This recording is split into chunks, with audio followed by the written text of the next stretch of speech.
হঠাৎ করে আলোচনায় প্রধান উপদেষ্টার পদে ডক্টর মোহাম্মদ ইউনূসের থাকা না থাকার ইস্যু।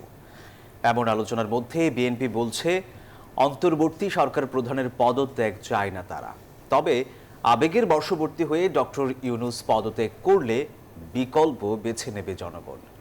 এদিকে রাজধানীতে এক অনুষ্ঠানে উপদেষ্টা পরিষদের সদস্য সৈয়দা রিজওয়ানা হাসান বলেছেন, সরে দাঁড়ানোর মতো কোনো সিদ্ধান্ত নিলে প্রধান উপদেষ্টা নিজেই জানাবেন। কদিন থেকেই অস্থির দেশের সামগ্রিক রাজনীতি, রাজপথের আন্দোলন সংগ্রাম, সেই সঙ্গে নানা ধরনের গুজব গুঞ্জন। পরিস্থিতি জটিল হলে রাজনীতির মাঠের উত্তাপ গড়ায় নানা সামরিক বেসামরিক বাহিনীতেও। এক পর্যায়ে প্রধান উপদেষ্টার সঙ্গে দেখা করেন এনসিপি আহ্বায়ক নাহিদ ইসলাম। জানান পদত্যাগের কথা ভাবছেন ডক্টর মোহাম্মদ ইউনূস। এ নিয়ে রাজনৈতিক অঙ্গনে চলছে নানা আলোচনা সমালোচনা। বিএনপি বলছে প্রধান উপদেষ্টার পদত্যাগ চায় না তারা, তবে আবেগের বশবর্তী হয়ে পদত্যাগ করলে বিকল্প মেনে নেবে জনগণ। রাষ্ট্র পরিচালনার বিষয়, এখানে আবেগের কোনো স্থান নাই। তিনি নির্বাচনের রোডম্যাপ ঘোষণা করার পরিবর্তে যদি নিজে পদত্যাগ করতে চান বা দায়িত্ব ছেড়ে দিতে চান, সেটা ওনার ব্যক্তিগত বিষয় হতে পারে, কিন্তু আমরা তো ওনার পদত্যাগ দাবি করিনি। একই ধরনের কথা বলেন বিএনপি চেয়ারপারসনের উপদেষ্টা জয়নুল আবদিন ফারুক।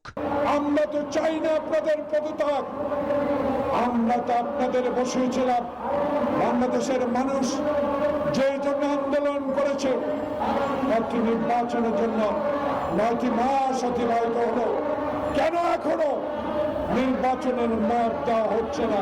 এই ইস্যুতে পরিবেশ উপদেষ্টা রিজওয়ানা হাসান জানান, পদত্যাগের মতো সিদ্ধান্ত নিলে প্রধান উপদেষ্টা নিজেই জানাবেন। কিছু কিছু গুরু দায়িত্ব তো আছে, সেগুলো পালনের সাথেও তো মাসের একটা সম্পর্ক থাকতে পারে।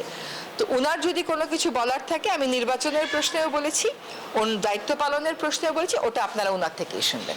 ঢাকা বিশ্ববিদ্যালয়ের নবাব নওয়াব আলী চৌধুরী সিনেট ভবনে এক কনফারেন্স শেষে সাংবাদিকদের প্রশ্নের জবাবে তিনি জানান, কেবল নির্বাচন নয়, সংস্কার ও বিচার কাজ শেষ করার জন্য দায়িত্ব নিয়েছেন তারা। শুধুমাত্র ইলেকশন করবার জন্য তো আমরা দায়িত্বটা নিইনি, যেটা আরো দুটো দায়িত্ব আছে। জুবায়ের রাজিন, নিউজ 24, ঢাকা।